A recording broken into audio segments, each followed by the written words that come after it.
All right. Hi, everyone. Welcome. And if you would like to hear from current and former student YMCA leaders about Healthy Kids Week, then you are in the right place. My name is Justin Graves, and I'm a member of the board of directors at the YMCA at Virginia Tech. I'm also a former student PL or program leader. It was one of the most fun experiences of my life. I graduated from Tech in 2012 and then grad school in 2014. Today, as a member of the board, I help facilitate all of the different initiatives that we have as part of the YMCA at Virginia Tech. And I think one of the most exciting ones is Healthy Kids Week.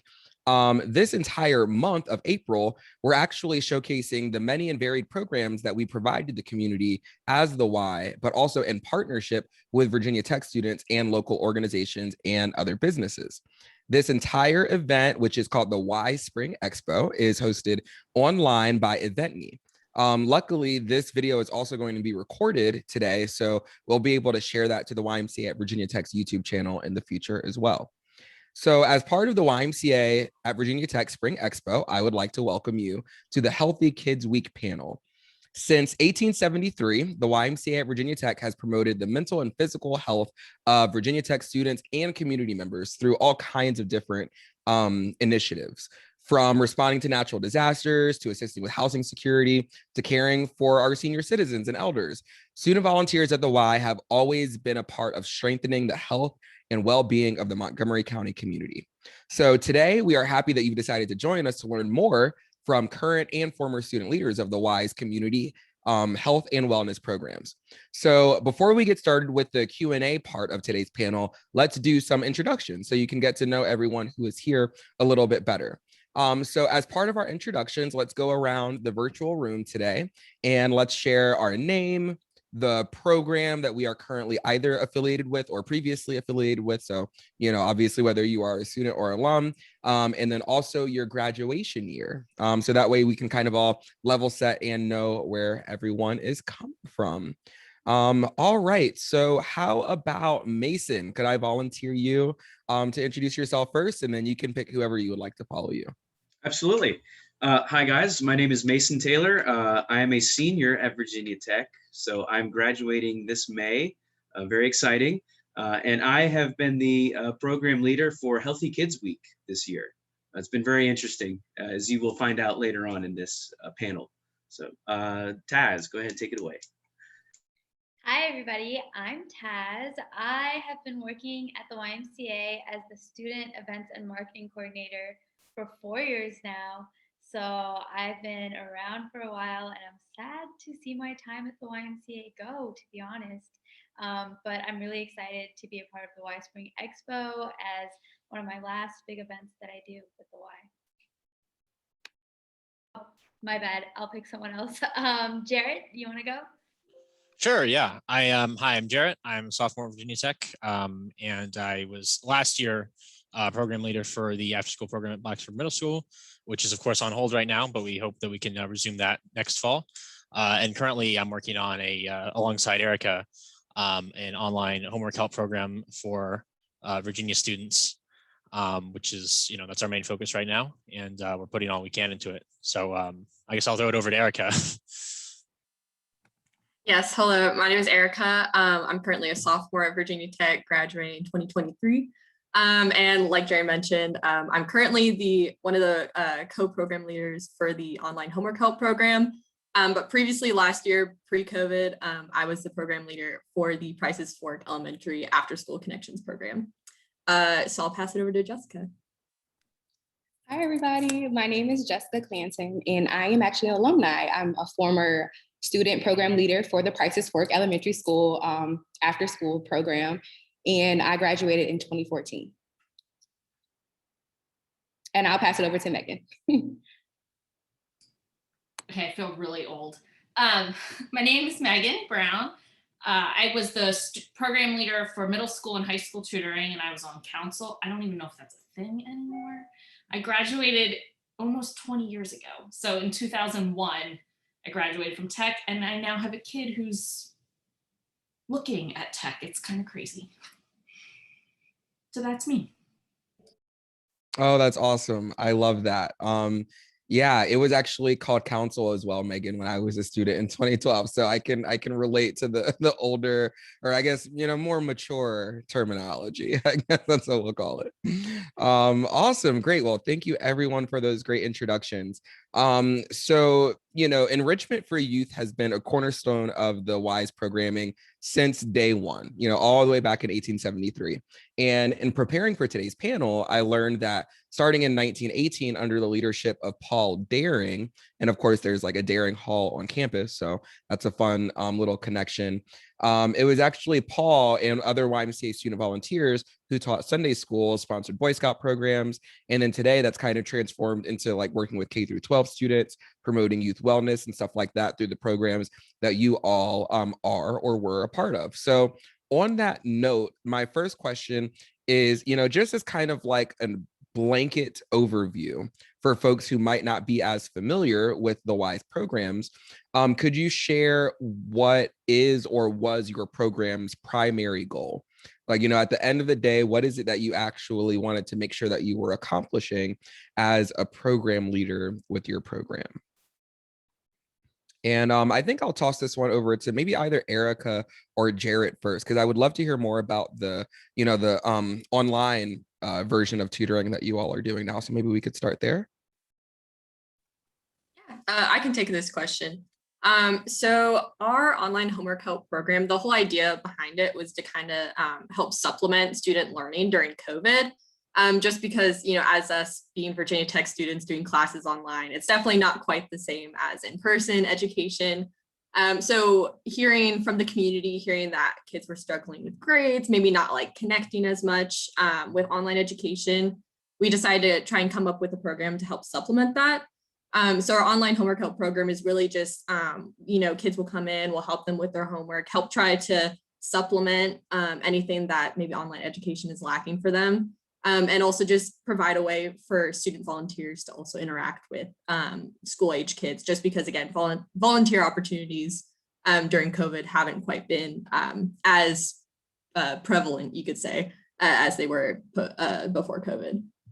So yeah, I would say like that's pretty much just a summary of our program, just trying to help supplement student learning and also just like providing some level of engagement for volunteers. So if you want, I can pass it on to someone else. I can go ahead and pass it on to Mason. Sure. So Healthy Kids Week, or formerly known as Healthy Kids Day, before the Y Spring Expo this year, is really, it says it all in the name. It's trying to promote how kids can be healthy. It does this by bringing in members of the community, so people such as a dance club or a yoga studio or a boxing club, just people from the community, and to really showcase how kids can be active. In days of COVID, most people are quarantined and they're staying inside. So we've had to adapt and kind of say, look, you can still go out in the community and you can still be healthy, not just physically, but mentally, emotionally, spiritually. So yeah, that's our main goal of the program. Just promote a healthy lifestyle for children, because it all starts there. So if they have this mentality and they have this framework for healthy living, it'll be more beneficial for them later on in life too. So pass it to Jessica. Sure, thank you, Mason. So with the Prices Fork Elementary School after school program, tutoring program, the main primary goal was to meet needs, honestly. So we tutored between, I think it was 3rd to 5th grade students. And it was an after school organized program. And yeah, that was the primary goal. If you needed assistance in tutoring, then we made sure we met your needs. And as a program leader, my goal was to assess any tutors and figure out which subject they were interested in tutoring in and kind of match them up with the elementary school students. So that was the main primary goal. Megan, I would love to hear more about you. Well, it wasn't much different. I mean, when I started, we had just the high school tutoring program, and we did the same. We matched kids up at Tech with students at the high school. It was mainly a lot of math at the time. But I guess it was my sophomore year, we added the middle school because there was requests from different middle school teachers that they could really use some help in their class. I'm not in the classroom, but with kids in the class. So we added the middle school then, and we, at that time, obviously COVID was not a thing. So we went to either the high school or the middle school, and you worked one-on-one with the student. Generally, it was in the guidance office or the library. And it was a great way to connect tech students to students in the community and to learn a little bit more about the community, because not being from Blacksburg, I didn't really know anything. So it was great. Like, we, by the end of the time, there were volunteers that ended up having really close relationships with kids, and we're going to sporting events and football games just to see the kids have fun, more or less. So it was pretty fun. I love that whole piece about, kind of using as a Trojan horse to get more connected with the community as a student who might, your four walls might expand just a little bit past the drill field. But being able to get more engaged with the town was definitely my favorite part too, of being involved with all of the different programs. So something that you said, Megan, made me think about this idea of, like, what has really changed in terms of programs. And I'm curious about this from like a couple of different perspectives. Like, I know, Taz, you mentioned that, you are getting ready to graduate. And so, over maybe like that 4 years of, what things have changed that you've seen. And then also even maybe Megan, I think you mentioned that you have a school age student. And so, what kind of changes have you seen in tutoring programs, that were really maybe some things that were not as important back then, several years ago, and then maybe are more important now? Obviously, COVID would probably be like one of the first answers, right? But maybe even more detailed than that. Anyone have any thoughts on that? Yeah, I would love to talk about that a little bit. I think in my 4 years at the YMCA, I have definitely seen like the evolution in a very short span in the grand scheme of things. The YMCA has been around since 1873. So, when I started there, it was I was the only student worker there. So I'm not really a program leader. I actually work for the YMCA as a student. So I was the only one there. And so it was very intimidating, to say the least. But I will say that the staff really emphasized my growth and learning. And that is one thing that stayed true the entire time. And because of that, in my 4 years, I was able to implement my own ideas into the YMCA, which wouldn't have existed if I wasn't given the freedom and the responsibility to do more than, say, print copies of a flyer. And so I was able to put on an entire event on my own called Rocktoberfest. I was able to put together a connection between clubs on campus and the YMCA, which I hope will continue past me being there. I saw the craft fair evolve, which has been around for 50 years, but I saw it go from being an event in a gym to an event in the entire community center to an event online and reaching the entire nation. It really, there's a lot of evolution that I think goes on every day, and it's because of the fact that the staff really values the input of the students that volunteer or work with them.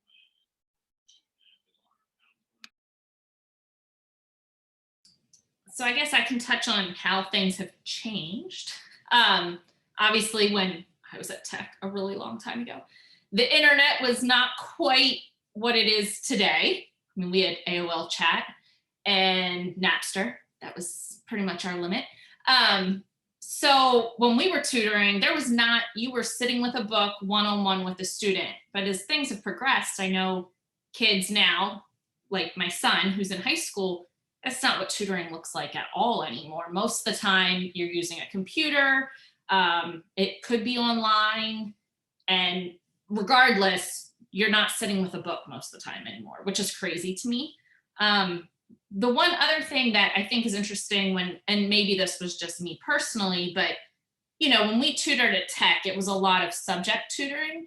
Now it's more tutoring for the long haul. So it's a lot of SAT tutoring, test tutoring. We have what's called Keystones. I live in Pennsylvania, Keystone tutoring. So it's less subject focused and more broad than it was when I was a tutor, but that could just be the situation of where I'm at also. Sure. Yeah, that all makes great sense.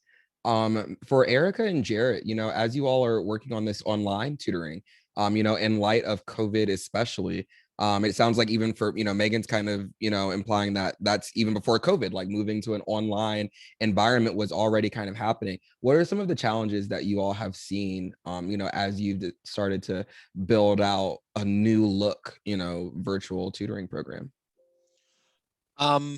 Yeah, so I can take this. I would say there is definitely an issue of certainly demands, and we're trying to do the right communication, the right how do you say that, the right sort of promotional branding, I guess you could say, and making sure we're talking to the right people.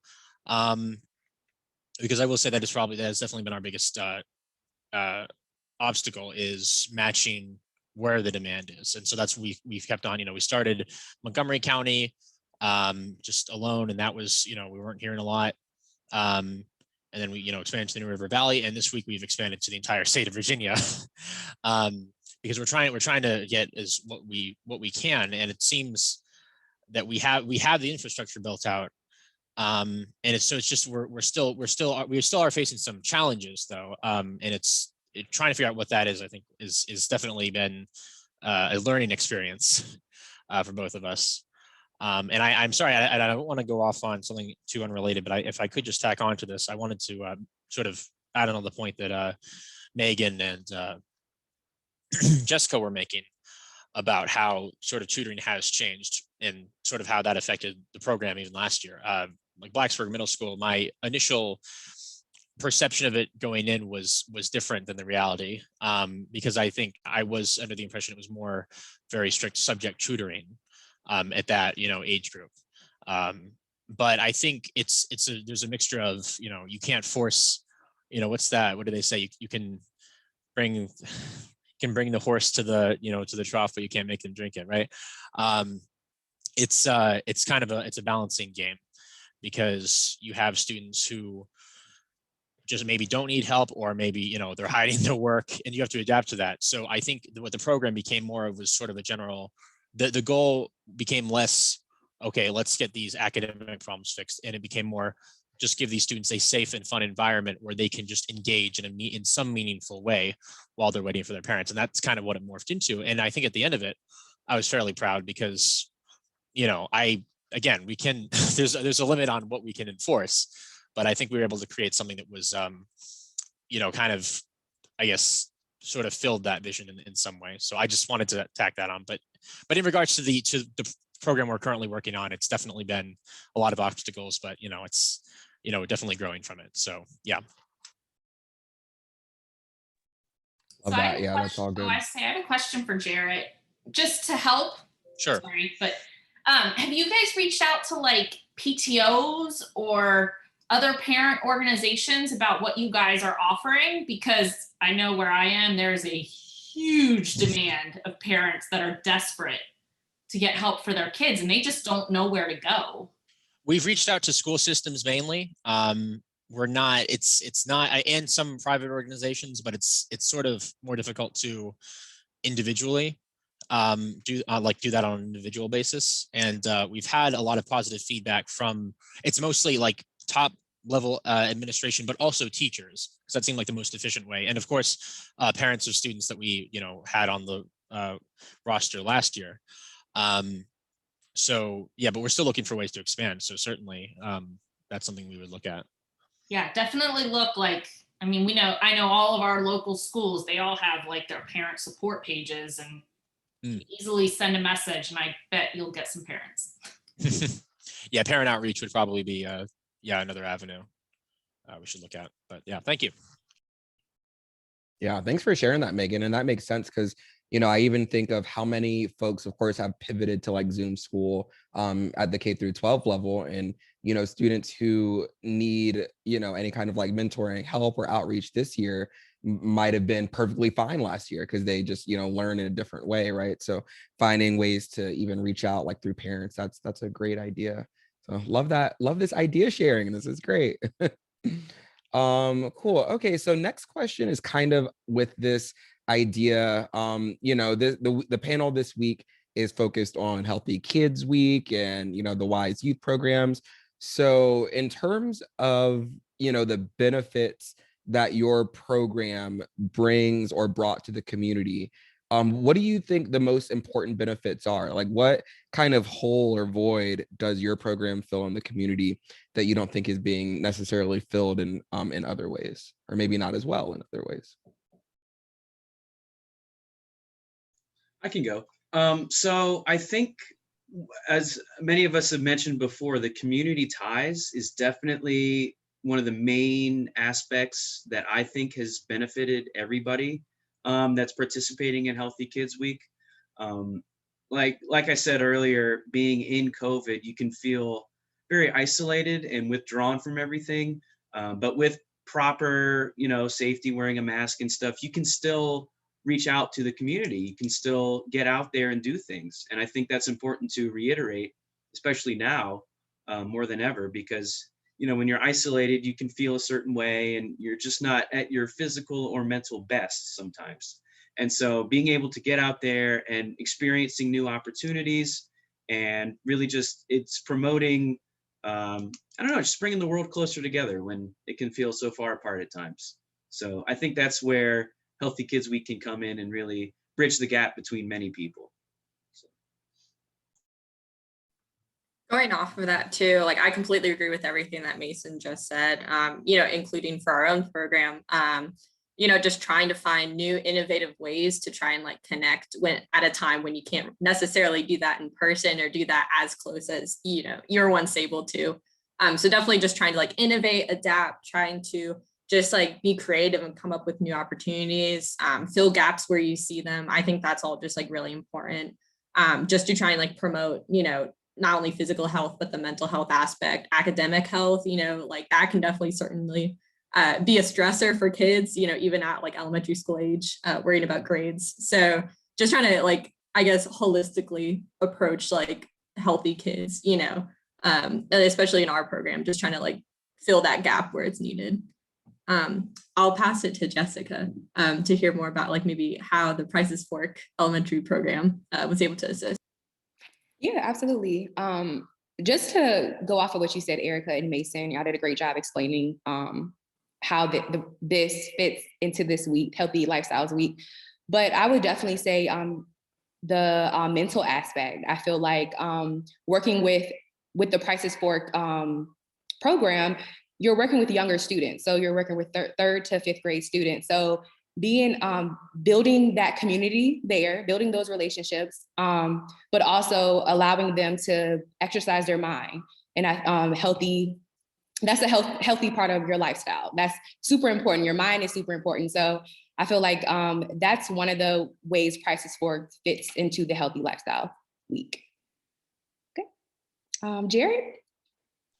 There's a certain adaptability that you have to have when you're leading these, because you look at, what's on the paper and you see, okay, this is what we do. And you get there and you're like, okay, well, that goal doesn't really necessarily work with this particular group or with this, or so whatever number of other variables could be going on in that situation. So again, you adapt to it and you say, okay, how do I approach this that works? That is, sorry, how do I put this? How do I approach this in a way that is most effective for the people that we're trying to serve? So yeah, I'd say that we found it's been an effective thing to serve, and I certainly hope that we can continue next year. I definitely look forward to that. And I mean, because of course the online program, the tutoring I'm very glad that we're running that, but it's like everyone said, it's not the same.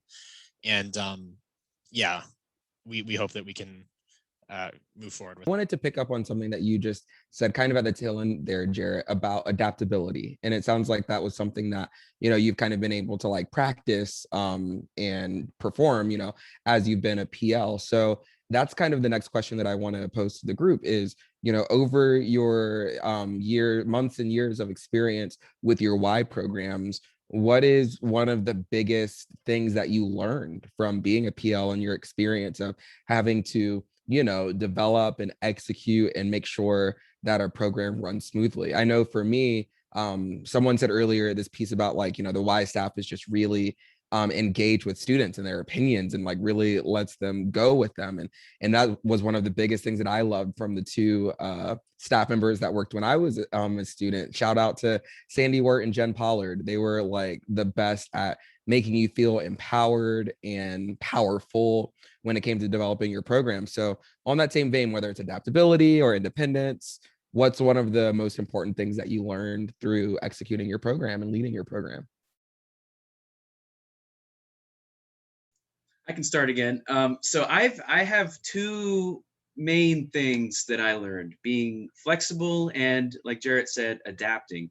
Now there's a kind of two sides of the same coin, but adapting I want to touch on because this event, Healthy Kids Week, has never been done virtually before, all virtually. It's always been on the tech lawn, one of the lawns out there with vendors and booths out there promoting healthy lifestyles. So being able to adapt and and then really getting a schedule down and saying, okay, how are we going to translate this to online? How are we going to make it fun and interactive, and also teach valuable lessons? And so filling the scheduling block on a website we use called Eventity, that's been very interesting. Just kind of, because we're all new at this. This is, COVID has thrust us upon a new virtual frontier. And so just really being able to adapt and kind of saying, okay, how do we retool this? And how do we take this physical aspect and turn it into something virtual? So definitely adapting. That's one of the main things. And also being flexible. I came into this week, a lot of different ideas, and some of them were struck down, but it was in for the better. And so I think being flexible and saying, okay, maybe that won't work. Let's try something different. And odds are that something different will always be better, because you get different perspectives from the group and they're all working together saying, okay, this will work. This is the best option for what we have right now. So definitely adapting and being flexible. One of the biggest lessons I learned from volunteering at the Y, especially for a Healthy Kids Week. So I'll pass it to Erica. Yeah, I would definitely say one of the coolest things I've experienced while being a PL is just getting that independence. Because when me and Jarrett were kind of approached, because both our programs essentially got kind of shut down this year due to COVID. And so Enrique just kind of approached us kind of saying hey, there's a need, how do you guys want to try and fill that need? And so it was really cool just to try and develop a program from scratch, just thinking about all the logistics, hashing it out on some spreadsheets, and just really getting the creative freedom just to implement a program however you want. It was very cool. I never experienced that level of almost trust, oh yeah, here you go, design a program, and so it was really cool just working with alongside Jarrett and Enrique, constantly just throwing ideas around, oh, what if we do this? Oh, well, what if we use this platform? What about Zoom? What about not Zoom? Trying to just make it the best it could possibly be. I just thought that was really cool. And even going back to Price's Fork Elementary, honestly, one of the biggest things I learned was just time management. Because when I first got handed the program, it was okay, I need to get enough time to not only volunteer, but then to train volunteers and then to make the schedule and then to make sure people are going, and so it definitely is a lot of responsibility, but it definitely teaches you to be proactive and to plan ahead and to always try to make sure that you're doing what you're supposed to be doing. So those are definitely two very cool things that I've learned throughout my experience. So I'll actually pass it over to Taz. Yeah, I definitely relate to both of what Mason and Erica said. I think that the skill that I gained the most is probably team and project management. I was given a lot of responsibility, like all of you, which I think with my role, it was a lot of, okay, you have this event that you want to put on. you have no one to put it on with you. So figure it out, find some people and put it together. And it really was, it was a lot at first, but then realizing how much I was able to learn from it, being able to find the right people to work with, figuring out how to make them mesh, because not everyone always gets along and not everyone always has the same ideas, and not everyone always follows through with what they say they're going to do. And just being able to like jump over those hurdles, I feel like I'm a lot more prepared for what's coming next. And that's something that school didn't teach me, the YMCA did. So I'm really grateful for that. Oh, and I will pass it on to Megan. Okay, so I would say the biggest thing I took from the program was what a lot of you guys mentioned, being given the ownership and the ability to change it, how I had another program leader, how the two of us saw fit, which was amazing as a freshman in college. I'd never been given that opportunity before. So it really helped me grow in my own confidence and my abilities. And I continued to use that after. So it was a great stepping stone. And I really think the Y does do an amazing job of supporting its students. I mean, are there any other Y college? I think there was only one other one when I was at Tech that was set up like this, where it was students leading programs that impacted the community. It's a pretty amazing setup.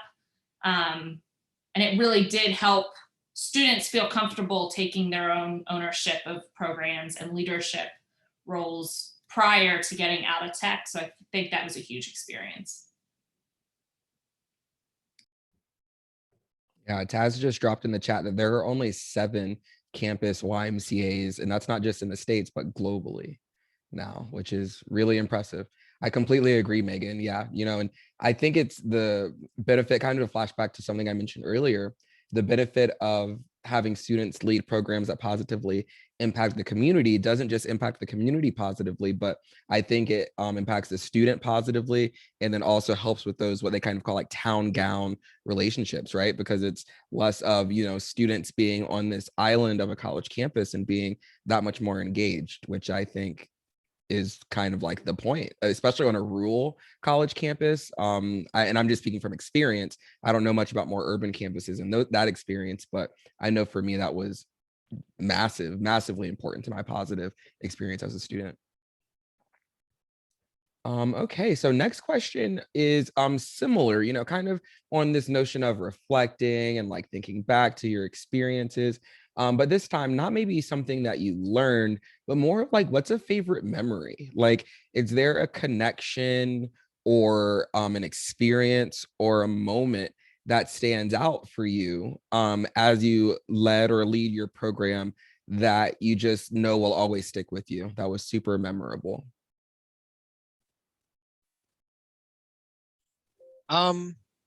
This one's not, I don't know. This might be more funny than anything, but I remember something I pretty vividly. This was back in, oh God, October freshman year. One of the ideas I had for the students as an engagement thing, I brought in a game. It's called Democracy 3. And it's basically a simulation of you're in a country, sort of in a microcosm. And I remember explaining to one of the students why you can't declare martial law in Canada without, like immediately. And he looked at me and he's like, well, that's lame. And I was like, well, I'll call him, I don't know, Tim. Timothy, I hope maybe why do you think that? We had a conversation, why can't you just declare martial law just spontaneously? You want to have a conversation about it? They were always something, there's always something that sparked conversation. And I think, again, that is kind of what the program sort of ended up kind of, it was kind of a back and forth. And that was, there were a lot of moments like that, and but they were still having fun. It's really important. And I guess this is kind of me doubling back to what we learned, which was already asked, but the most effective way to sort of convey things is if when you make, it's incentivizing people. And that was something that but both the students and also getting volunteers, because I can tell you we had, was it back in like beginning of last year, there was, I think, there was some definitely a big reshuffling of staff. And so finding people to make up for what was lost in our numbers, that took a lot. And I think again, this is doubling back to a previous thing, but I think it's important to know what incentivizes people, because I think we can agree, all of us and plenty of people are sort of, their buy-in is immediate.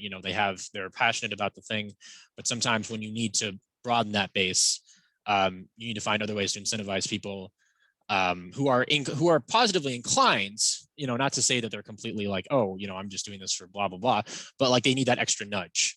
And I think that's important. So again, I know that this was me. Again, I'm kind of going off on a tangent here, but I think that was something important. But in terms of memories, I'd say the small ones, like what I mentioned, were pretty great. So yeah. I guess Jessica. Awesome. Thank you, Jared. I think one of my favorite memories was just watching others grow. And I have several examples of that, whether it was myself, whether it was the tutor program leaders, or just my student. And I think I have a favorite memory with my student who I was personally tutoring. I just remember the first day that we met, she was very shy, not very, I don't know, just shy and very timid. But by the end of our program together, or by the end of the tutoring year, wow, you could just see the confidence growing. You could just see her excelling in everything, being very firm in like what she believes in, or like what her goals are. And it's just really good to just be a part of that. But also that person helped me grow as well, to know that, okay, you this is a milestone. Like, you helped her get here. How many other people can you help as well? So that's just a really good personal favorite memory for myself.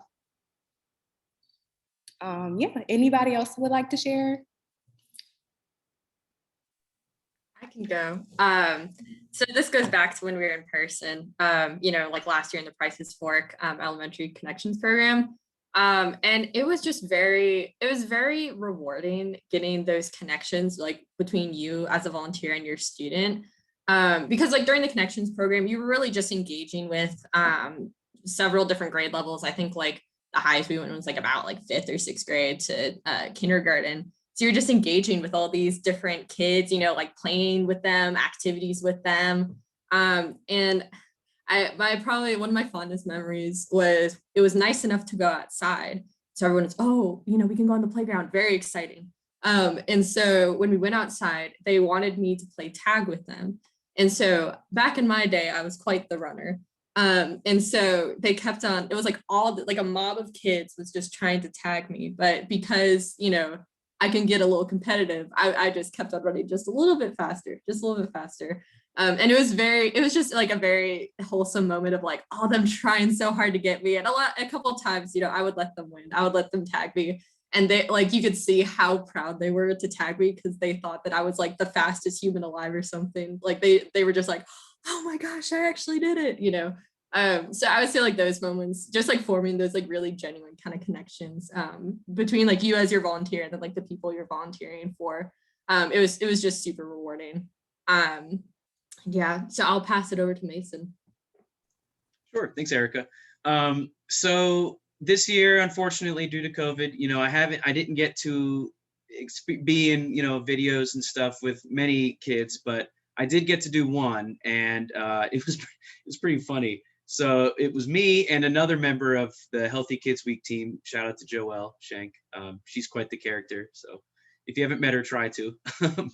Anyway, so it was me and her, and she takes care of 2 kids, Sydney and Owen. And they are, it was funny. So we were in the Lyric Theater, of all places. And the goal of this video we were shooting was to make a peanut butter and jelly. Except the twist is, the kids would tell us the instructions. So me and Joelle were making the sandwiches, and the kids were telling us.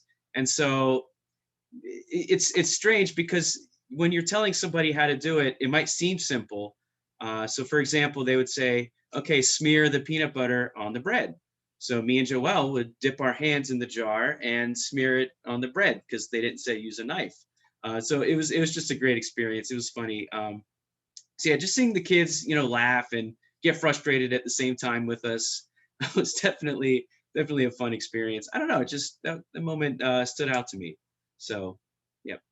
Taz, you can guess go next. Yeah, I would say there are a lot of moments that I definitely enjoyed at the Y. One of the top ones would definitely have to be the night I mentioned earlier that I was able to host my own event called Oktoberfest, and the night that we actually put it together was pretty cool to see. It was actually, I was supposed to be doing a haunted house, and then 2 weeks before launch, we decided that we're not doing that anymore. So in 2 weeks, I turned the entire event into a concert called Rocktoberfest in November. And I actually ended up getting a lot of different students from campus involved with music, can't talk, comedy, stand up. There was just all different kinds of stuff. And even BTTV came by because they heard about the event, and I was really shocked and impressed with myself at that. And just being able to see something that me and a bunch of other students put together in with the blessing of the Y. It really was just us using their facilities, and that's about it. And it was a student-led organization, student-led event, and just seeing it all come together that night was really cool. I mean, we literally made the stage and everything, like everything was student made. So it was really cool to see all of that just come together. And I'll pass it on to Megan. Okay, so I think my favorite memory from tutoring, it wasn't really, it was with the program, but the high school had asked us to come in and talk to students that were getting ready to go to college.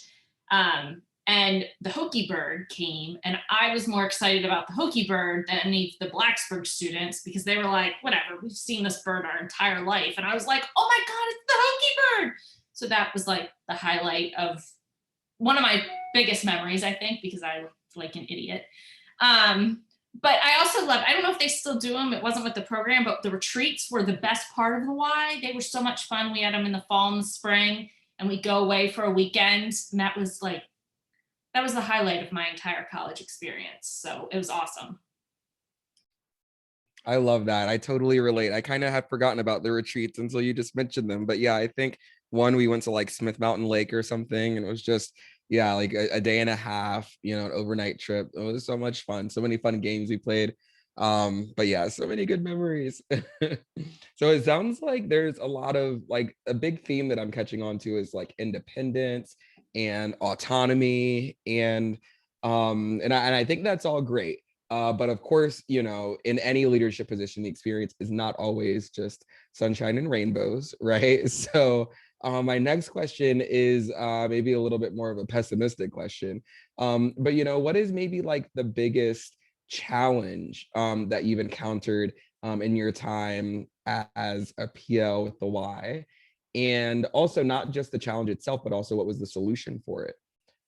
So what came up, and then a solution, and maybe in the mindset of like something that future program leaders could look out for as well. Coming into it, you're not just looking at the what's on the paper, but you're also looking at, I was able to shadow for the semester, the previous program leader, and it seemed fairly informal, and it was fairly straightforward. And then once you actually take it over, you find out some of the other things that need to be patched up. And I think managing like relations with like administration on location, because it's their space, and there's certain regulations. There were definitely some hiccups. I think because you have to find the right, you have to balance control with fun, and that's still something. I think honestly, I think around the time we were kind of left on a cliffhanger actually last March. Well, I guess 2 Marches ago now. But it's something that we're still working on, and I apologize. I feel like there was another half of that question that you asked, and I feel it was how to overcome the challenge. Right. Yeah. Like working with all the different, Of course. Yeah. pieces What's of the the solution? process. Right. You have to, yeah, you have to keep, I think it's very important. You keep an open communication as much as you can um, the, with all parts of the process. So of course, administration of the YMCA, but also, try and get, you have to try and get to know the people who are on site. It's actually funny. I probably the most helpful, okay, maybe not the most helpful, but like the most, I actually got to know a few of the janitorial staff at the school, which was, I don't know why, but it was actually really, it was really nice.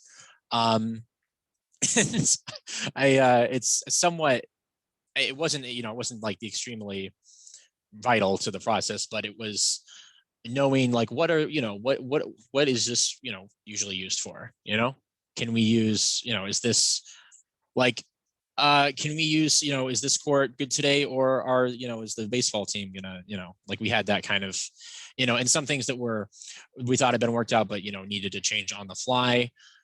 So they were actually very nice. And I also just have to say it's the parents. It's funny, you realize how much, like such a huge portion of the population in Blacksburg works for Virginia Tech. I mean, we had, medical staff at Schiffer who were parents. And I remember my mom joked to me one time, hey, maybe this will be, if there's ever an emergency, you'll know someone. Like it's very, so that part is very interesting. But in terms of overcoming obstacles, I think that's, the most important thing is communication. You have to be, if there's a small, even if it's a small problem, you can't just like ignore it. You have to be stay on top of those things, because it could get out of control. And then, you're just looking back at, oh man, if we just address that one thing, so that's very important. Throw this one over to, how about Megan? In terms of challenges that you experienced, and then how you overcame those challenges.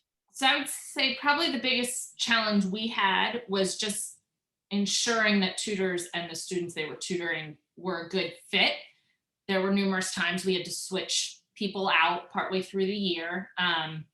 So it was trying to figure out, how to tell your volunteer that more or less they had to go tutor someone else because of the situation, without burning the bridge and having them still want to come back and tutor. And luckily, I think for the most part, it always turned out good because it was a mutual decision most of the time, but it was kind of learning how to, tiptoe around the issue and make sure that your tutor was still appreciated, because you don't want them to leave. You want them to tutor someone else. So how about you, Mason? I'm curious, especially because, Healthy Kids Day / week, I feel like is so wide ranging. I'm wondering if you encountered any of those same issues that Jarrett had mentioned, in terms of, so many different moving pieces and trying to get them to all work in a line. Yeah, definitely. It definitely was. I think one of the biggest challenges was the learning curve, as far as getting this online. Like, how would the structure look? That took a lot of weeks, actually, planning weeks, just to try. And Taz can back me up on this, but just trying to, like, how do we fill the time, and just scheduling like what time we put it during the day. So we've got like exercise videos that we have, and so one of the team members said, "Hey, why don't we put it early morning at 7, so then they can do it. The kids can do it before school." So little things like that. That's also another. That's how we adapted to it and overcame that problem. But it's just like the challenging part was just being able to like what exactly do you put? And so through teamwork and just brainstorming sessions, we managed to divide it up. So, okay, our theme this year is Olympics, but what are we going to do? Let's highlight an Olympic sport each day by having us go out to the community and showcasing that sport. So we did several things like taekwondo and swimming and boxing, tennis. So just a whole bunch of different sports, and that was just really it was a really enriching experience, just trying to tackle those hurdles, sports pun intended, just to try to just just adapt. And so that was the most challenging thing, I think, was just seeing what to put and where. And but yeah, thankfully I had a great team backing me up, so we managed to get through that. That's awesome. How about you, Jessica, with Price's Fork?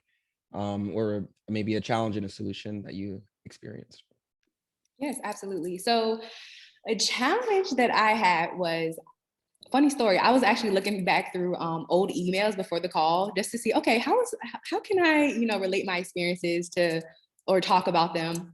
So one of the emails was from Isla, and she had mentioned that we had so many tutors, but not enough students to tutor them. So that was one of the challenges that I had to face was, okay, we have so many people who want to volunteer. That's amazing, but we don't have enough students for them to tutor. So I think one of the solutions was, just that I had to do was just maintain communication, but also find other areas that they can feel involved in or feel like, okay, I don't want to just X out YMCA because, oh, they can't take me for tutoring. No, like there's other opportunities and other ways you can become involved, and we can still get you, whether it's volunteer time that you were using, volunteering for, or just finding different areas for you to become more involved. So I think that was one of the challenges and one of the solutions that I had to figure out, but it was a team effort for sure. I love that. One team, one dream, I always say. Awesome. All right. Well, we are coming up here pretty close to time. So just in closing, before we all hop off here, I just wanted to see if there were any final ideas or suggestions, or maybe even just like an overall piece of advice that you would give to maybe a freshman program leader, or a freshman who's thinking about becoming a PL in the fall, maybe. What kind of insight or maybe advice would you give them as they consider getting involved or more involved with the Y and our youth programs? So, okay, I'll go. Sorry, Erica. I'm just going to say, if you are on the fence about being a program leader, or, you're not quite sure, just do it. Just jump off the fence and do it. It's the best way to, not the best way to put it, but a way to put it. But just, get out of your comfort zone a little bit. I think I never thought I would do this. I'll be honest. I never, when I signed up through the Y, Enrique, one of the coordinators for outreach, I went to him. I was like, hey, do you have any volunteer things? I was expecting, to work at the thrift store in Blacksburg, just do something like that. And he said, oh, we have a leadership position open. I was like, okay. I hadn't really done anything quite like this before. This is one of the best decisions I've ever made, honestly, just tackling this. And it's taught me a lot about working as a team with people, and just being organized and planning, adapting and being flexible, all those things I mentioned earlier. So yeah, my advice would be just don't just dip your toes in the water, but jump in the pool. Yeah, going off of that too, because I actually became a program leader as a freshman. It was like my spring semester. I was originally a volunteer for my program, and then it was like, oh, hey, it opened up. Do you want it? I was like, oh, okay, sure. Kind of like Mason. I was like, all right, let's go for it. And for me, the best piece of advice I can give is like, it can be overwhelming sometimes, especially when you first start out, like, because suddenly it is like, oh, I have a lot of responsibilities. Oh, I have a lot of communication I need to do. I need to stay on top of this. So I would definitely say, like, it is probably going to be like a tiny bit overwhelming at first, but just like, don't give up, keep going, even if you are still looking for volunteers or still looking for like the outreach part, like finding students, it's like, you're going to be fine in like a couple of weeks from now. And like, once you get a grasp of your program, like, you're basically set. So kind of going off what Mason said, like, not only like jump in the water, but then just stay in the water. Like, don't get out when things start to go a little bit bad, just stick with it. And in a couple weeks, everything will be going just fine.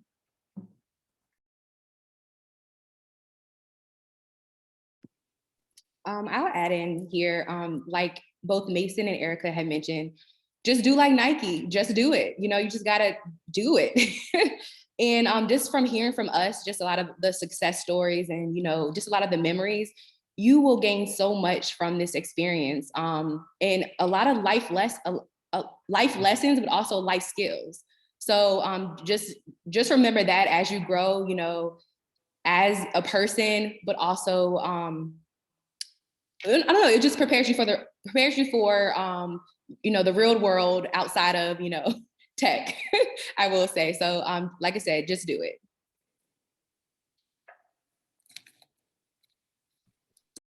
I love that. Awesome. Okay. Well, I think I wrote down a couple of notes here, but the two biggest things that I think I'm going to take away from today's panel is one piece of advice kind of for more of the student leaders and one more for the students and the youth that we're serving. For the youth that we're serving, I loved what you said, Jessica, exercise your mind and thinking about, your development and your health as like a holistic thing. I think that's so powerful and so important. And then for more of the student leader side, I think just do it. Like, I think that's, just dive in, get in there, and just get engaged, and you probably won't regret it. I love that. Fantastic. All right. Well, thank you all so much. I really appreciate you taking the time on this Saturday afternoon is when we were recording this. But yes, thanks to Jarrett, although he had to hop, but Jessica, Erica, Megan, Mason, and Taz as well for facilitating / being a spontaneous panelist as well. Really appreciate each of you. If you all have any questions about anything YMCA, feel free to shoot us an email. Or actually, let me not give the email because I'm not sure that Maureen would want us to give out her direct email. But the website, Taz, I'm blanking. Do you know the website off the top of your head? Yes, it is Cool. btymca.org. There it is. Awesome. Thank you so much. Appreciate it. All right, my friends. Well, this has been great. Thank you all who are watching this recording for hanging out with us for the past bit. Feel free to check us out online and enjoy the rest of the Y Spring Expo. See ya.